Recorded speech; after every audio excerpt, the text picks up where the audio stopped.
Hello और welcome student. स्वागत है आपका करण गुप्ता ट्यूटोरियल क्लासेस में, जिसमें हम आज एक नई सीरीज स्टार्ट कर रहे हैं।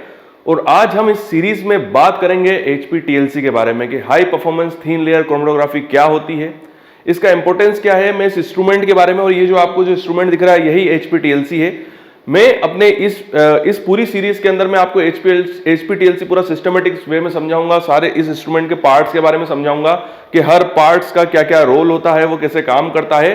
और आखिरी में मैं इसको आपको पूरा चला के दिखाऊंगा, पूरा डिमोन्स्ट्रेशन करके दिखाऊंगा कि इंस्ट्रूमेंट कैसे रन होता है। ठीक है, तो अभी इस वीडियो के अंदर हम HPTLC के ऊपर बात करेंगे, एक नॉर्मल डिस्कशन करेंगे। जिनको HPTLC के बारे में बिल्कुल भी नहीं पता है तो मैं एक नॉर्मल डिस्कशन के थ्रू आपको पहले एक पूरा क्लियर करूंगा कि HPTLC क्या होता है और इसका क्या इंपॉर्टेंस है, इसके एप्लीकेशंस क्या है। उसके बाद फिर हम अपनी सीरीज के अंदर आगे कंटिन्यू करते जाएंगे और एक एक अलग अलग वीडियोस के अंदर मैं आपको सिस्टमेटिक वे में इसका पूरे इंस्ट्रूमेंट्स के पार्ट्स के बारे में समझाऊंगा और फिर इसको आपको चला के बताऊंगा। ठीक है, तो चलिए स्टार्ट करते हैं। अगर हम बात करें HPTLC की, देखिए HPTLC क्या होता है। जैसे कि आपको पूरा इंस्ट्रूमेंट दिख रहा है, HPTLC डेवलप हुआ है TLC से, थिन लेयर क्रोमेटोग्राफी से।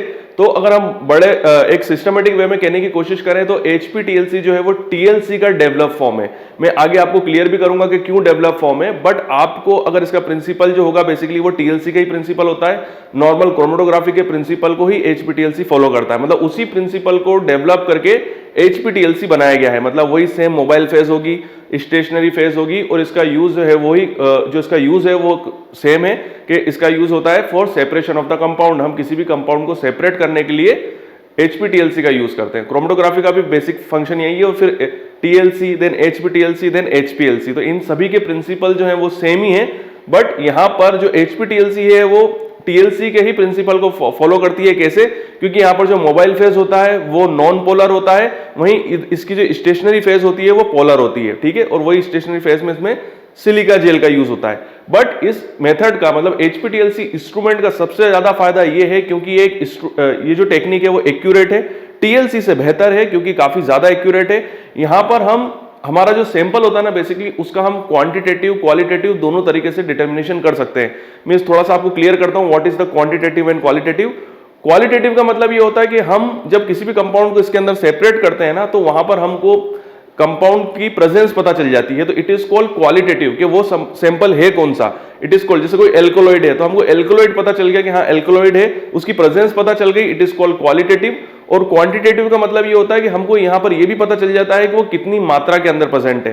ठीक है, तो यहां पर हमको उसकी प्रेजेंस भी पता चल रही है और वो कितनी क्वांटिटी के अंदर प्रेजेंट है ये भी हमको HPTLC के अंदर पता चल जाता है, जो कि हमको TLC के अंदर नहीं पता चल पाता था। ठीक है, दूसरी चीज ये कि TLC के अंदर जो सबसे बड़ी प्रॉब्लम ये होती थी कि जब हम TLC के अंदर सैंपल अप्लाई करते थे, तो आपको पता है कि सैंपल जब अप्लाई किया जाता है TLC प्लेट के अंदर तो वो मैनुअली होता है, मतलब हम किसी ट्यूब के थ्रू उसको अप्लाई करते हैं। तो उसमें ये होता है कि TLC के अंदर हमने सैंपल की कितनी क्वांटिटी अप्लाई करी ये हमको पता नहीं होता है।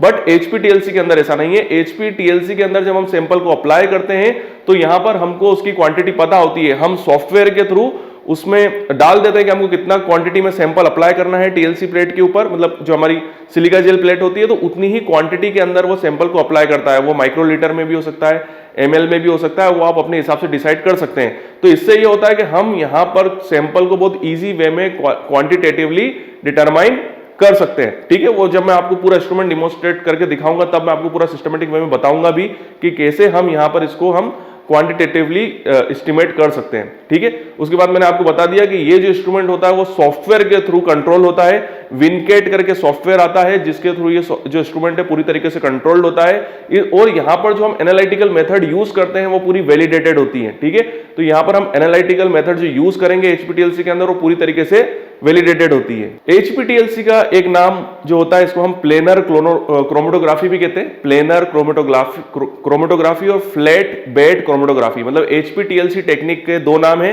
प्लेनर क्रोमेटोग्राफी और फ्लैट बेड क्रोमेटोग्राफी। ये ध्यान रखिएगा, कई बार इंटरव्यू के अंदर GPAT के अंदर ये क्वेश्चन आ सकता है, तो आपको ये दो नाम याद रखने हैं।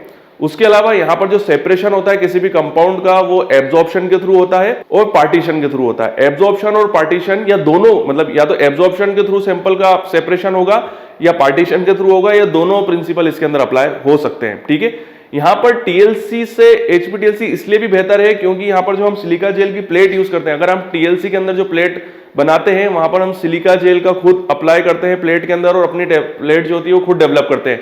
बट यहाँ पर जो हम प्लेट्स यूज करते हैं वो रेडीमेड होती हैं, पहले से बनी हुई होती हैं, और यहाँ पर सिलिका जेल की पार्टिकल साइज जो हो रही है ना वो भी अलग अलग होती है।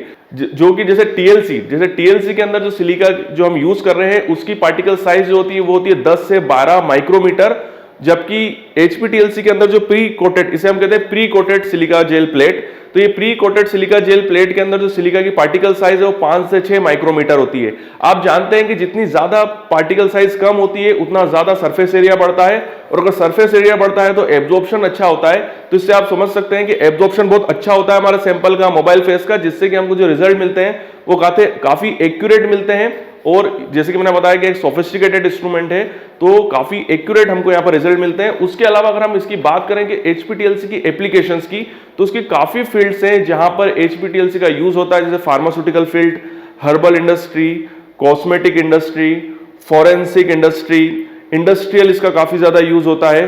और सबसे ज्यादा जो इसका यूज है वो हर्बल इंडस्ट्री के अंदर है। जितने भी हर्बल या आयुर्वेदिक प्रिपरेशंस होती हैं उनका ज्यादातर एस्टिमेशन जो होता है वो एचपीटीएलसी के थ्रू होता है। बेसिकली तो एचपीएलसी भी यूज होता है for herbal formulation estimation, but अभी भी काफी ऐसी इंडस्ट्रीज हैं, हर्बल इंडस्ट्रीज, जो कि एचपीटीएलसी का यूज करती हैं for the determination of herbal formulations. तो आयुर्वेदा प्रिपरेशन के अंदर जो एस्टिमेशन होता है, जो क्यूसी लेबोरेटरी होती है, वो अधिकतर डिटर्मिनेशन के लिए एचपीटीएलसी के ऊपर डिपेंड करती है और वो एचपीटीएलसी का ही यूज करती है। तो इसकी एप्लीकेशंस भी काफी फील्ड्स के अंदर है। फूड और सेफ्टी डिपार्टमेंट हो गया, हर्बल इंडस्ट्री तो मैं आपको बता ही चुका हूं, फॉरेंसिक के अंदर इसका बहुत ज्यादा यूज है। उसके अलावा अलग अलग काफी ऐसी फील्ड्स हैं जहां पर एचपीटीएलसी का यूज होता है। तो यहां पर मैंने आपको एक सिस्टमेटिक वे में, एक ब्रॉड शॉर्ट फॉर्म में मैंने आपको ये समझाने की कोशिश करी है कि एचपीटीएलसी का प्रिंसिपल क्या है। देखिए प्रिंसिपल तो मैंने बताया क्रोमेटोग्राफी और टीएलसी को फॉलो करता है। क्रोमेटोग्राफी के ऊपर मेरा पहले से एक वीडियो आ चुका है, तो वो वीडियो देख के आप बहुत इजी वे में समझ सकते हैं कि क्रोमेटोग्राफी क्या होती है। उसके अलावा मैं अगर आपको, जैसे मैंने इस वीडियो के अंदर मैंने ज्यादा एचपीटीएलसी को टीएलसी के अंदर साथ कंपेयर नहीं करा है क्योंकि उससे वीडियो काफी लेंथी हो जाएगा, तो आने वाले टाइम पे मैं उसके ऊपर भी वीडियो बनाऊंगा कि एचपीटीएलसी और टीएलसी के में क्या डिफरेंस है, साथ ही साथ एचपीटीएलसी की अलग अलग फील्ड्स के अंदर एप्लीकेशंस क्या है, वो कैसे यूज होती है, उसको बहुत सिस्टमेटिक और थोड़ा डीपली हम लोग बात करेंगे, मगर वो अलग वीडियो के अंदर बात करेंगे। इस वीडियो के अंदर मैं बेसिक ये चाहता था कि मैं आपको एक एचपीटीएलसी का एक शॉर्ट में इंट्रोडक्शन दे दूं जिससे आपको एचपीटीएलसी बहुत इजी वे में समझ में आ जाए। अगले वीडियो के अंदर हम बात करेंगे, अब जो हमारा अगला पार्ट होगा इसका, उसके अंदर मैं इसके हर जो एचपीटीएलसी के जो अलग अलग पार्ट हैं उनको मैं सिस्टमेटिक वे में समझाने की कोशिश करूंगा कि एचपीटीएलसी के जो सारे पार्ट हैं कौन कौन से हैं, उनका क्या क्या वर्किंग है। तो बने रहिए मेरे साथ। वीडियो देखने के लिए थैंक यू वेरी मच। आपके उज्जवल भविष्य की कामना करता हूं। और अगर आप भी इन इंस्ट्रूमेंट्स पे ट्रेनिंग करना चाहते हैं तो you are most welcome in our institute. हमारा पता और ईमेल आईडी मैंने नीचे दिया हुआ है, तो यहां पर आप मुझे मेल कर अपनी इंफॉर्मेशन, अपने कॉन्टेक्ट नंबर मुझे सेंड कर सकते हैं। और साथ ही साथ हमारे पास कौन कौन से इंस्ट्रूमेंट्स है तो उसकी लिस्ट में आपको साइड में सेंड कर रहा हूं। तो यहां पर आप देख सकते हैं कि हम किस किस टाइप के इंस्ट्रूमेंट्स में ट्रेनिंग कराते हैं। और अगर आप कोई मास्टर डिग्री कर रहे हैं, कोई पीएचडी कर रहे हैं या किसी भी प्रोजेक्ट वर्क से जुड़े हुए हैं, और अगर आपको किसी इंस्ट्रूमेंट्स की रिक्वायरमेंट है और वो इंस्ट्रूमेंट आपके पास नहीं है, तो हम साथ ही साथ कंसल्टेंसी सर्विस भी प्रोवाइड कराते हैं। तो उससे रिलेटेड भी अगर आप कोई भी इंफॉर्मेशन जानना चाहते हैं तो आप मुझे मेरे पर्सनल मेल आईडी पे मेल कर सकते हैं। नीचे मैंने अपना मेल आईडी दिया हुआ है। और मैं अपने उन स्टूडेंट से बात करना चाहता हूं कि वो स्टूडेंट जिनको कोई डाउट है, कोई क्यूरी है, बट कमेंट्स बॉक्स में कई बार ऐसा होता है कि वो क्यूरी और डाउट इतने बड़े होते हैं कि मैं कमेंट्स बॉक्स में उनको उनके आंसर सही तरीके से नहीं दे पाता हूं। तो आप मुझे मेरे इंस्टाग्राम पे फॉलो कर सकते हैं। ये मेरा इंस्टाग्राम आईडी है। तो यहां पर मैं आपसे डायरेक्टली कांटेक्ट में आ जाऊंगा और आप मुझे डायरेक्टली क्वेश्चन पूछ सकते हैं और मैं आपके सारे डाउट जरूर क्लियर करूंगा। तो वीडियो देखने के लिए थैंक यू वेरी मच और यूं ही बने रहिए मेरे साथ।